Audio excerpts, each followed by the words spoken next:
바닷가에 묻힌 비밀. 1장. 귀양. 은퇴한 기관사 정혜수 62세는 아버지의 기일을 맞아 20년 만에 고향 바닷마을로 돌아왔다.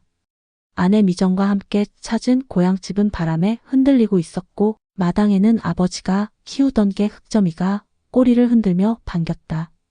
혜수의 마음은 무거웠다. 아버지와는 평생 불편한 관계였다. 마지막에 아버지가 한 말이 떠올랐다. 아들아, 이제 그만 서울로 가거라.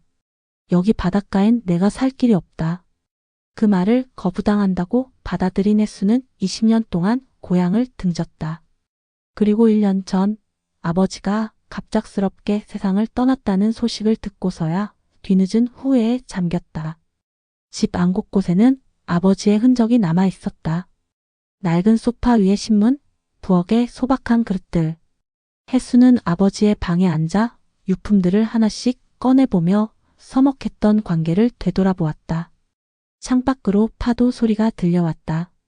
고향의 밤은 여전히 바다와 함께 흘러가고 있었다. 2장. 묘 앞에 이상한 행동. 이튿날 혜수와 미정은 바닷가 언덕에 있는 아버지의 무덤을 찾았다. 무덤 앞에 무릎을 꿇고 재물을 차리며 혜수는 떨리는 목소리로 말했다. 아버지, 늦었지만 왔습니다. 20년 동안 찾아뵙지 못해 죄송합니다. 그때 흑점이가 나타나더니 무덤 옆을 집요하게 파기 시작했다.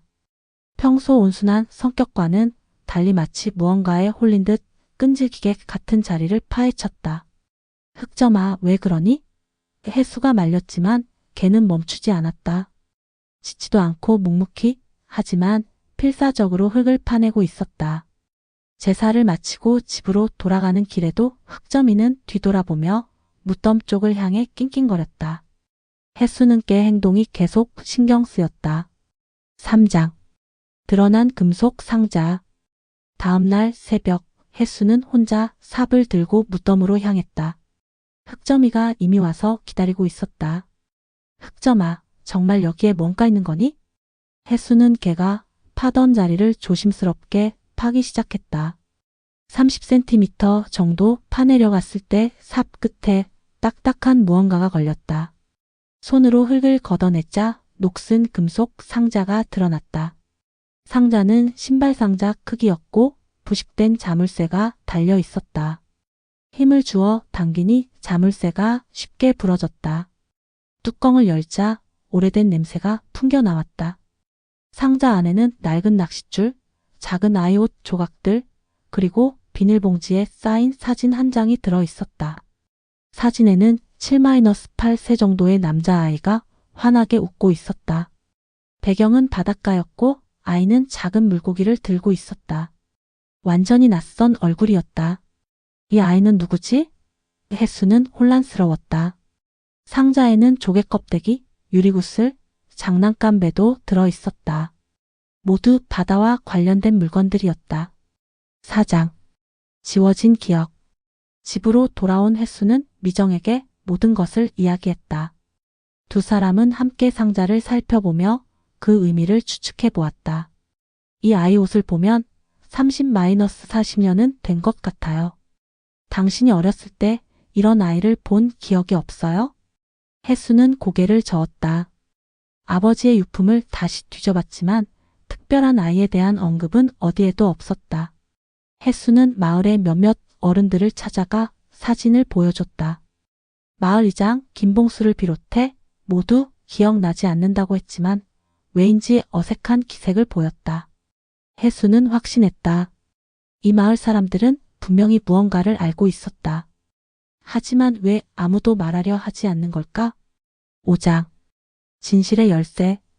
혜수는 아버지의 가장 오랜 친구인 어촌계장 유광수를 찾아갔다. 70대 노인은 사진을 보자마자 얼굴색이 변했다. 이걸 어디서 찾았니? 아버지 무덤에서요. 흑점이가 계속 파길래 확인해 봤더니 상자가 묻혀 있더라고요. 유광수는 한참 고민하다가 결국 입을 열었다. 그 일은 1987년 여름이었어.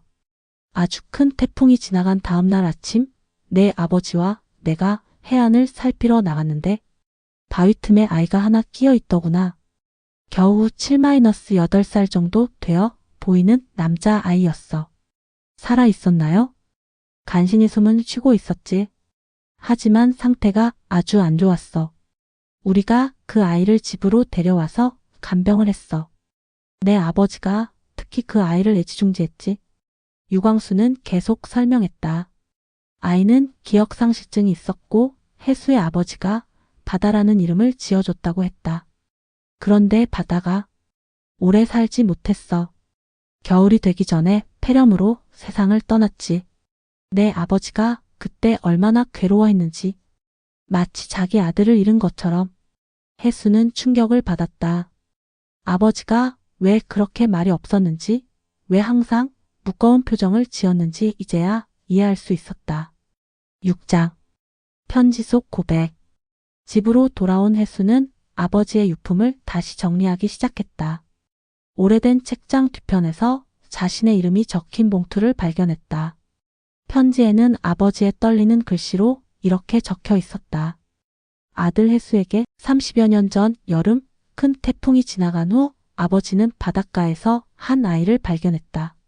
바다라는 이름을 지어준 그 아이는 아버지에게 있어서 두 번째 아들과 같았다. 하지만 아버지는 그 아이를 끝까지 지켜주지 못했다. 병이 들었을 때 더 빨리 큰 병원으로 데려갔어야 했는데 아버지의 판단이 늦었다. 아버지는 평생 그 죄책감을 안고 살았다. 바다는 늘 사람을 데려가지만 때로는 선물도 가져다 준다. 그 아이가 우리에게 온 것도 바다의 선물이었다. 혜수야, 아버지가 너에게 서울로 가라고 한 것은 더 넓은 세상에서 살기를 바랐기 때문이다. 이 작은 마을에는 슬픔이 너무 많다. 너만큼은 그 슬픔에 얽매이지 않고 자유롭게 살기를 바랐다. 편지는 여기서 끝나 있었다. 혜수는 편지를 읽으며 눈물을 흘렸다. 아버지의 긴 침묵의 의미를 이제야 완전히 이해할 수 있었다. 7장 새로운 제사. 혜수는 유광수와 함께 바다가 묻힌 곳을 찾았다. 마을 공동묘지 한 구석, 표시도 없는 작은 둔덕이었다. 바다야, 늦었지만 인사하러 왔어. 나는 정혜수, 너를 돌봐주셨던 아버지의 아들이야. 혜수는 바다를 위한 작은 화강암 비석을 주문했다. 바다의 영면이라고 새기고 1980년 경 1987년 겨울 바다에서 왔다가 바다로 간 아이라고 적었다. 비석을 세우는 날 마을 사람들이 모여들었다. 30년 넘게 입을 다물고 있었지만 그 아이를 기억하고 있던 사람들이었다. 혜수는 상자에서 꺼낸 바다의 물건들을 비석 앞에 정성스럽게 놓았다. 바다야, 이제야 너를 위한 제대로 된 자리를 마련해줬어. 30년 동안 혼자 여기 있어서 많이 외로웠지? 이제는 매년 찾아올게. 미정도 눈물을 흘리며 꽃다발을 놓았다. 바다야, 비록 만나지는 못했지만 너도 우리 가족이야. 제사를 마치고 돌아가는 길에 흑점이가 나타나 새로 세운 비석 앞에 조용히 앉았다. 마치 바다를 지키겠다는 듯이. 8장 세대를 잇는 화해. 일주일 후 혜수는 아버지의 무덤을 다시 찾았다. 이번에는 완전히 다른 마음으로. 아버지, 바다를 만났습니다. 그 아이가 왜 아버지에게 그렇게 소중했는지 이제 알 것 같아요. 아버지가 저를 서울로 보낸 것도 이해해요. 미안합니다, 아버지. 그리고 고맙습니다. 서울에서 내려온 아들 민수도 함께 두 무덤을 찾았다. 할아버지의 이야기를 듣고 깊이 감동받은 민수는 바다의 무덤 앞에서도 조용히 묵념했다.